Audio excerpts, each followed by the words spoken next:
بسم الله الرحمن الرحيم. الحمد لله والصلاة والسلام على سيدنا محمد وعلى آله وأصحابه أجمعين. الحمد لله والصلاة والسلام على سيدنا محمد وعلى آله وأصحابه أجمعين. أما بعد فأعوذ بالله من الشيطان الرجيم. بسم الله الرحمن الرحيم. إن ولي الله الذي نزل الكتاب وهو يتولى الصالحين. وقال تعالى: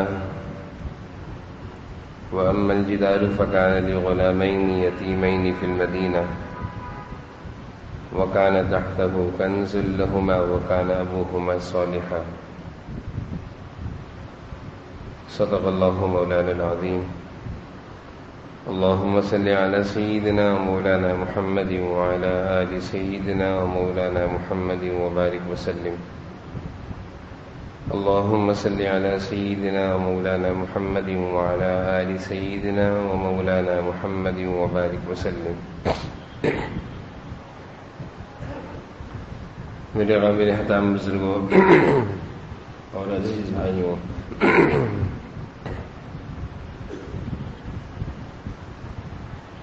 انسان اپنی زندگی گزارتا ہے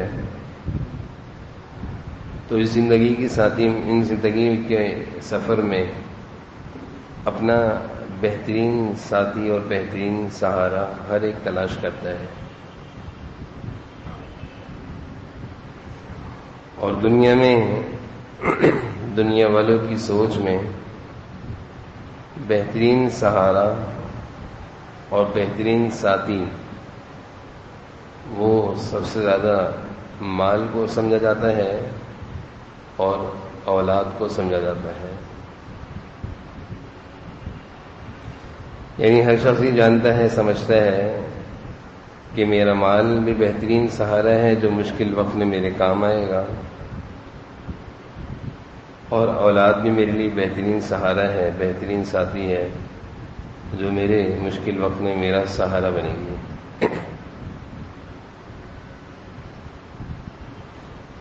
لیکن اللہ تعالیٰ نے قرآن کریم میں، احادیث میں جناب نبی کریم صلی اللہ علیہ وسلم نے ان دونوں سے بڑھ کر ایک بہترین سہارا اور ایک بہترین ساتھی کی نشاندہی بھی کی ہے، اور اس کو ساتھی بنانے اور بہترین اور سہارا بنانے کے فوائد بھی بیان کیے ہیں، مثالوں سے سمجھایا.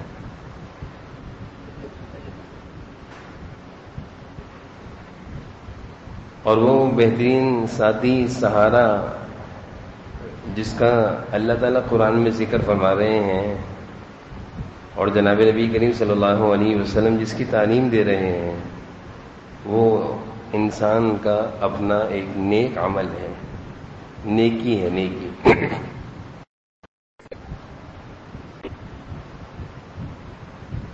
نیکی کی زندگی ہو، زندگی میں نیک اعمال ہو، نیکی کے راستے پہ زندگی گزر رہی ہو، نیک کام کر رہے ہوں، نیک اعمال کر رہے ہوں، تو یہ جو نیک عمل ہے، یہ جو نیکی ہے، یہ ایسا بہترین ساتھی ہے اور یہ ایسا بہترین سہارا ہے. اس کا فائدہ دنیا میں بھی ہے، زندگی میں بھی ہے، مال کو بھی پہنچتا ہے، اولاد کو بھی پہنچتا ہے، گھر بار کو بھی پہنچتا ہے. اس کا سہارا، یہ سہارا صرف دنیا تک نہیں ہے بلکہ اس کا فائدہ قبر میں بھی ہے، آخرت میں بھی ہے، حشر میں بھی ہے. یہ جنت تک یہ سہارا ساتھ جائے گا.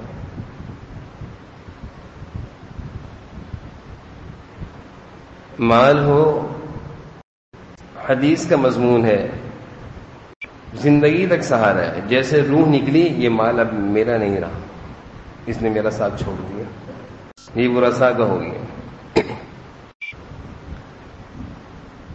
مال کے بعد اولاد ہے، حدیث کا مفہوم اور مضمون ہے، یہ بہترین سہارا ہے لیکن قبر تک ہے.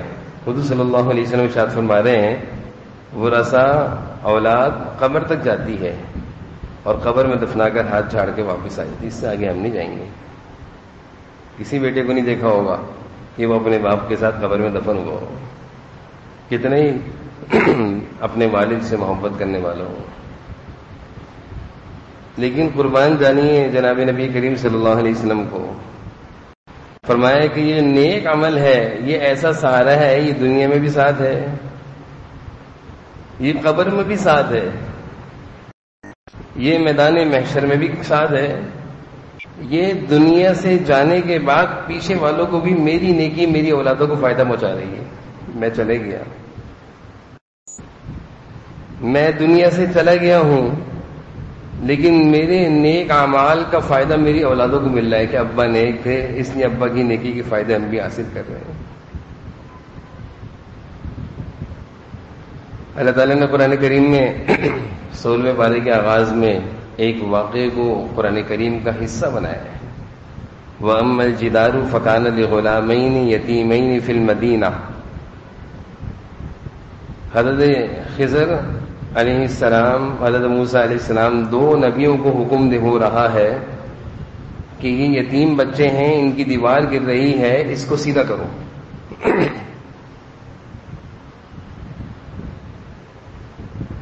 اور اللہ تعالیٰ اس دیوار کو سیدھا دو نبیوں سے کروا رہے ہیں۔ حضرت موسیٰ علیہ السلام حضرت خضر علیہ السلام سے پوچھ رہے ہیں ایسا کیوں کر رہے ہیں؟ اللہ تعالیٰ چاہتے ہیں کہ اس کے نیچے خزانہ ہے یتیم بچوں کا، اللہ اس خزانے کو محفوظ رکھنا چاہتے ہیں ان بچوں کے بڑے ہونے تک، وہ بچے بڑے ہو کر اس خزانے کو اپنے ہاتھ سے نکالیں۔ ابھی اگر دیوار گر گئی، وہ بچے چھوٹے ہیں، دوسرے لوگ اس خزانے پر قبضہ کر لیں گے۔ اللہ تعالیٰ آپ ایسا کیوں کر رہے ہیں؟ ان یتیم بچوں کے ساتھ آپ کی ایسی ہمدردی رحمت کیوں ہے کہ ان کی گرتی دیوار کو آپ دو نبیوں سے ٹھیک کروا رہے ہیں؟ اس کے نیچے کے خزانے کو آپ اتنا محفوظ کیوں کر رہے ہیں؟ اللہ تعالیٰ خود جواب دے رہے ہیں وَكَانَ أَبُوهُمَا صَالِحًا۔ یہ جو بچے ہیں یتیم، ان کے والدین صالح تھے، نیک تھے، وہ نیک تھے، وہ دنیا سے وقت سے پہلے چلے گئے، وہ اپنی اولاد کو چھوٹا چھوڑ گئے، یتیم بچے ہیں، لیکن ان کی زندگی نیکی کی تقوی کی تھی۔ اللہ تعالیٰ قرآن میں ان کی نیکی کا ذکر فرما رہے ہیں کہ وہ نیک تھے، وہ دنیا سے جا چکے ہیں، ان کی نیکی کی برکت ان کی اولاد کو مل رہی ہے کہ ان کے مال کی حفاظت ہو رہی ہے۔ یتیم بچوں کا تو لوگ مال کھایا کرتے ہیں نا، ہمارے معاشرے میں تو ظلم کی ایسی اس حد تک گیا، حرام خوری اتنی گئی کہ یتیموں کا مال بھی ہڑپ ہونا شروع ہو گیا، اور مہذب انداز میں، گناہ سمجھ کر نہیں، مہذب انداز میں۔ ایک وارث باپ کی میراث پر قابض ہے، اس کو نہیں پتا کہ اس میں اور ورثہ کا بھی حق ہے،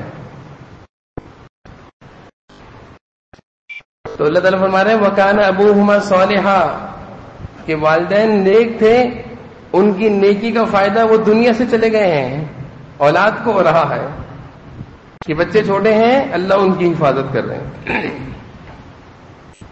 یہ ہے نیکی کی طاقت۔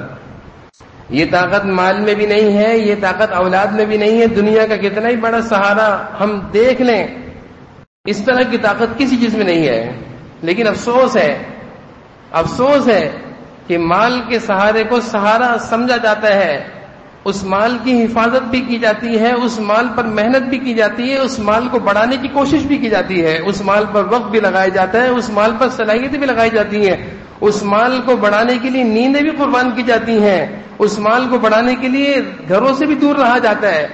وہ مال ہے، وہ کہاں تک کا سہارا ہے؟ وہ زندگی کی آخری سانس تک کا سہارا ہے۔ زندگی کی سانس گئی، وہ مال بھی گیا۔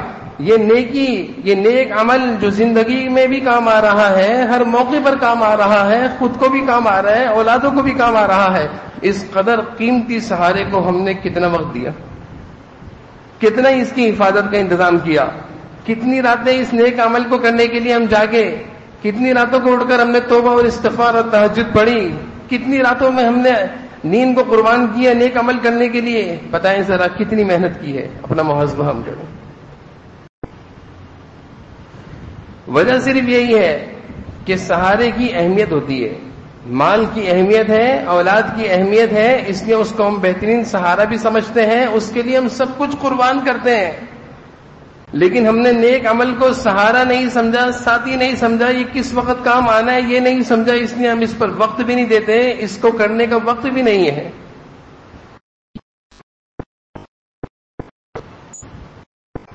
عمر بن عبدالعزیز رحمہ اللہ ہیں، مرتے وقت قرآن کریم کی ایک ایسی آیت پڑھ گئے، رہتی دنیا تک کے والدین کو ایک سبق دے گئے. خلیفۃ المسلمین ہیں، کیا ان کی خلافت میں اللہ نے برکتیں رکھی تھیں، کتابوں کی کتابیں لکھی ہوئی ہیں. انتقال ہو رہا ہے، بیت المال خزانے سے بھرا ہوا ہے، بیت المال خزانے سے بھرا ہوا ہے. ایسا برکت والا زمانہ تھا عمر بن عبدالعزیز کا کہ بیت المال سے زکوٰۃ لے کر تقسیم کرنے کے لیے نکلا کرتا تھا. عامل مال تقسیم کرنے والا غربا میں اعلان کرتا تھا کوئی ہے زکوٰۃ لینے والا، کوئی ہے زکوٰۃ لینے والا. اندر سے آواز آتی نہیں، ہمیں نہیں چاہیے زکوٰۃ، ہمیں نہیں چاہیے زکوٰۃ. ہم سب کو اللہ نے اتنا دیا کہ ہم زکوٰۃ دینے کے قابل ہیں، لینے کے نہیں ہیں. ایسا برکتوں کا زمانہ تھا. جب اللہ تعالیٰ کی اس دھرتی پر جب نیک عمل کی کثرت ہوا کرتی ہے تو آسمانوں سے رحمتوں اور برکتوں کی بارش ہوا کرتی ہے. تو حضرت عمر بن عبدالعزیز ہیں، انتقال کا وقت ہے، بیت المال خزانے سے بھرا ہوا ہے، اولاد کے لیے کچھ نہیں چھوڑ کر جا رہے، مال. ساتھی نے پوچھا عمر دنیا سے جا رہے ہو، مر رہے ہو، تم سے پہلے جو خلیفہ تھے انہوں نے تو اپنی اولاد کے لیے اتنا چھوڑا کہ 7 پشتوں تک کھائیں گے، اور تم اپنی اولاد کے لیے کچھ بھی نہیں چھوڑ کے جا رہے ہیں. ایسا کیوں کر رہے ہو؟ تم چاہو تو بیت المال کی ساری چابیاں تمہارے ہاتھوں میں ہیں، تمہارا حکم کرنے کی دیر ہے، یہ مال تمہارے گھر میں منتقل ہو سکتا ہے. تمہاری اولاد ابھی ابھی ارب پتی بن جائے گی، مالدار بن جائے گی. عمر بن العزیز نے کہا کہ بات سنو، قرآن کی اس آیت پر میرا یقین اور میرا عقیدہ ہے. ان ولی اللہ الذی نزل الکتاب وهو یتولی الصالحین. اللہ تعالیٰ فرما رہے ہیں جب کوئی آدمی نیکی کی زندگی گزارتا ہے، تقوی کی زندگی گزارتا ہے، تو اللہ کہہ رہے ہیں میں اس کا کفیل ہوں، میں اس کا سرپرست ہوں، میں اس کی ضرورتوں کو پورا کرنے والا ہوں. میں نے اپنی اولاد کو زندگی بھر نیکی کا راستہ سکھایا ہے، نیکی کے راستے پہ ڈال کے جا رہا ہوں. مجھے اللہ کی ذات سے بھروسہ ہے، امید ہے اللہ ان کو بھوکا نہیں سنائیں گے. وَهُوَ يَتَوَلَّى الصَّالِحِينَ. میں اپنی اولاد کو نیکی اور تقوی کے راستے پہ ڈال کے جا رہا ہوں. آگے کے واقعات بڑے تفصیلی ہیں. افسوس ہے آج ہم اپنی اولادوں کو دنیا کی تعلیم، دنیا داری، مالداری سب کچھ دے سکھا کر جا رہے ہیں. کتنی پشتوں تک اولاد یہ مال سے فائدہ اٹھاتی سب پتہ ہے. ایک پشت میں ہی سب برباد ہو جاتا ہے. آپس میں لڑے جھگڑے، مال بہت ابا چھوڑ کر گئے تھے، میراث پر جھگڑے ہوئے، جھگڑے اتنے بڑے کہ عدالتوں میں بھائی، سگا بھائی کے سامنے کھڑا ہوا جھگڑا عدالت میں سامنے آمنے ہو گیا. پیسے لٹا رہے ہیں ایک دوسرے کے کیس جیتنے کے لیے، برباد کر رہے ہیں پیسہ. ایک پشت سے دوسری پشت تک مال منتقل نہیں ہوتا. وجہ صرف یہ تھی کہ باپ نے سب کچھ سکھایا، نیکی کا راستہ نہیں سکھایا. اگر اولاد کو نیکی اور تقوی کا راستہ سکھا جاتے تو یہ منظر دنیا نہ دیکھتی کہ دیکھو دونوں بھائی کیسے لڑ رہے ہیں، دیکھو مال کے پیچھے کیسے لڑ رہے ہیں، دیکھو سگے رشتے کو بھول گئے ہیں، دیکھو عدالت میں کیسے آمنے سامنے کھڑے ہوئے ہیں. ایک تماشا دنیا دیکھتی ہے، ہنستی ہے دنیا تماشا دیکھ کر. کوئی افسردگی سے تماشا نہیں دیکھتا. یہ تماشے دیکھ کر تماشے بنانے والے پڑے ہیں دنیا میں. قصور صرف والدین کا ایک تھا کہ اگر والدین اپنی ذمہ داری کا احساس کرتے ہوئے ان کو نیکی اور تقوی کے راستے پہ ڈالتے تو یہ دن نہ دیکھنا پڑتا. ان ولی اللہ الذی نزل الکتاب وهو یتولی الصالحین. عمر بن عبدالعزیز کہہ رہے میں نے یہ کیا اپنی اولاد کے ساتھ. پھر اللہ تعالیٰ نے دنیا کو دکھایا کہ بعد میں جو خلیفہ آئے ان کو کچھ عہدوں پر نیک لوگوں کو منتقل کرنا تھا، صلاحیتوں والوں کو منتقل کرنا تھا. ساری قوم میں چکر لگا کر تلاش کیا کہ صلاحیتوں والے نوجوان لے کر آؤ، تلاش کر کے جو ان کے اندر صلاحیت بھی ہو عہدے چلانے کی، نااہل نہ ہو، نکمے نہ ہو، صلاحیتوں والے ہوں، نیک بھی ہوں. تو تلاش کرنے کے بعد عمر بن عبدالعزیز کے بیٹے نکلے، ان عہدوں کے لائق، حقدار، کہ جن کے اندر صلاحیت بھی تھی، نیکی بھی تھی. ان بڑے بڑے عہدوں پر ان کو بٹھایا گیا. باپ تو کچھ بھی نہیں چھوڑ کر گیا تھا نا، مال نہیں چھوڑ کر گیا تھا، لیکن بچوں کو نیک بنا کر گیا تھا. اللہ کا ضابطہ ہے کہ نیکی اللہ تعالیٰ کسی کی ضائع نہیں کرتے. نیکی کسی کی کبھی ضائع نہیں ہوا کرتی، لیکن افسوس ہے کہ اس نیکی کے راستے کو بھی چھوڑا، اس نیکی کو بھی چھوڑا، اس نیکی کی اہمیت کو بھی ہم بھول گئے ہیں کہ نیکی کا کیا اثر ہے بھائی، نیک عمل کا کیا اثر ہے۔ حدیث قدسی ہے کہ انسان جب اخلاص کے ساتھ کوئی نیکی کرتا ہے، کوئی بھی نیک عمل کرتا ہے، کسی کو صدق دل سے اخلاص کے ساتھ گلاس پانی پلا دیتا ہے، اخلاص کے ساتھ رات کو اٹھ کے 2 آنسو بہا دیتا ہے توبہ کے، 2 رکعت نفل تہجد کے پڑھ لیتا ہے، اخلاص کے ساتھ کسی کو اس کی ضرورت پوری کرنے کے لیے کچھ رقم پکڑا دیتا ہے، اخلاص کے ساتھ اللہ کے لیے کچھ تلاوت کر لیتا ہے، کوئی بھی نیکی ہو، کوئی بھی اخلاص کے ساتھ نیکی ہو، حدیث قدسی ہے کہ اس نیکی کا اثر 7 پشتوں تک رہتا ہے، 7 پشتوں تک، یعنی 7 نسلوں تک وہ نیکی کے اثرات منتقل ہو رہے ہوتے ہیں۔ مال میں نے جیسے بتایا 1 پش یا 2 پش پہ ختم، لیکن نیکی اگر ابا نے سچی کی ہوگی اللہ کے لیے تو آپ اپنی اولاد کے لیے مال نہیں چھوڑ کے جا رہے ہیں، نیکی چھوڑ کے جا رہے ہیں، اس کا زیادہ فائدہ ہوگا، اس کا زیادہ فائدہ ہوگا۔ لیکن اس نیکی کی طاقت اور تاثیری کو ہم بھول چکے ہیں، اس نیکی کی طاقت اور تاثیری کو ہم بھول چکے ہیں۔ جناب نبی کریم صلی اللہ علیہ وسلم صحابہ کا ذہن بنا رہے ہیں اس نیک عمل کا کہ بھائی دیکھو، گزشتہ قوم میں بنی اسرائیل میں 3 آدمی تھے، سفر کر رہے تھے، دوران سفر پناہ لینے کے لیے غار میں گئے، جب غار کے اندر گئے تو اس غار کے منہ جو راستہ تھا اس پر ایک چٹان آ کر گر گئی، اوپر سے پہاڑ سے لڑکتے ہوئے پہاڑ، اس غار کا دروازہ اور راستہ بند ہو گیا۔ بخاری شریف میں یہ واقعہ موجود ہے۔ کہتے ہیں یہ تینوں لوگ اندر بند ہیں، اب یہ ایسا موقع ہے کہ موت دیکھ رہے ہیں اپنی آنکھوں سے، زمانہ ایسا تھا، ہر ایک کو اپنی موت دکھ رہی ہے، موت کے منہ میں آ گئے ہیں۔ یہ ایسا موت کا کنواں ہے، جب انسان موت کے کنویں اور موت کے منہ میں آ جائے تو پھر مال بھی کام نہیں آیا کرتا۔ ہسپتالوں میں دیکھ لیں، لاکھوں کروڑوں لگ رہے ہیں، پھر بھی لاشیں لے کر آ رہے ہیں، پھر بھی لاشیں لے کر آتے ہیں کہ ابا پر 20 لاکھ روپے لگا دی، 30 لاکھ روپے کا بل دیے وہ ڈیڈ باڈی نکالنے کے لیے۔ اگر انسان اس موت کے منہ میں چلا جائے تو مال بھی کام نہیں آتا، اولاد بھی کام نہیں آتی، لیکن دیکھیں کیا کام آ رہا ہے۔ یہ تینوں اللہ کی طرف متوجہ ہے، ان تینوں نے آپس میں مشورہ کیا کہ دیکھو اب تو کوئی کام نہیں آنا، اس موت کے منہ سے نکلنے کے لیے ایک راستہ ہے کہ اللہ کو اپنا نیک عمل بتاؤ۔ ایک اللہ کی طرف متوجہ ہے، اللہ تجھے پتا میرے بوڑھے ماں باپ تھے، میرا معمول تھا، میں بکریاں چرایا کرتا تھا، رات کو شام میں لوٹا کرتا تھا، پہلے ابا کو اماں کو دودھ پلاتا تھا، بعد میں اپنے بچوں کو پلاتا تھا۔ اے اللہ ایک رات مجھے لوٹنے میں تاخیر ہو گئی، ابا اماں سو گئے تھے، میں دودھ کا پیالے لیے ساری رات ان کے سرانے کھڑا رہا، جب وہ صبح اٹھے تو میں نے ان کو دودھ پلایا۔ اللہ اگر یہ نیکی تجھے اچھی لگی تھی، تیرے لیے کی تھی، تو اللہ اس مشکل سے نکال۔ حدیث شریف میں مفہوم ہے کہ وہ پہاڑ کی جو چٹان تھی تھوڑی سی ہٹ گئی، روشنی آنے لگی، ہوا آنے لگی، راستہ نہیں بنا، دوسرا اللہ کی طرف بڑھا۔ اے اللہ تجھے پتا ہے میرا ایک مزدور تھا جو میں نے مزدوری پر لگایا تھا، اس نے اپنے کام کرنے کے بعد مزدوری چھوڑ کے چلے گیا، میں نے اس کی مزدوری کو سنبھال کے رکھا، بلکہ میں نے اس کی مزدوری کو بڑھایا، اپنے کام میں لگایا۔ پھر کئی سالوں بعد وہ اپنی مزدوری لینے آیا تو اس نے مجھ سے کہا یہ فلاں تجھے یاد ہے میں نے تو فلاں وقت تیرے ساتھ کام کیا تھا، اتنی مزدوری دے دے۔ اس نے کہا وہ جتنے اونٹ چڑھ رہے ہیں وہ سب تیرے ہیں۔ اس نے کہا مجھ سے مذاق نہ کر، لیکن نہیں تیرے ہی ہیں، تیری مزدوری میں اللہ نے برکت دی، وہ سب تیرے ہیں۔ میں نے سارے اونٹ جو اس کی مزدوری میں برکت سے بنے تھے میں نے دے دیے، یعنی کسی کا مال اس کو اپنے ساتھ ملا کر اس میں برکت ہو گئی۔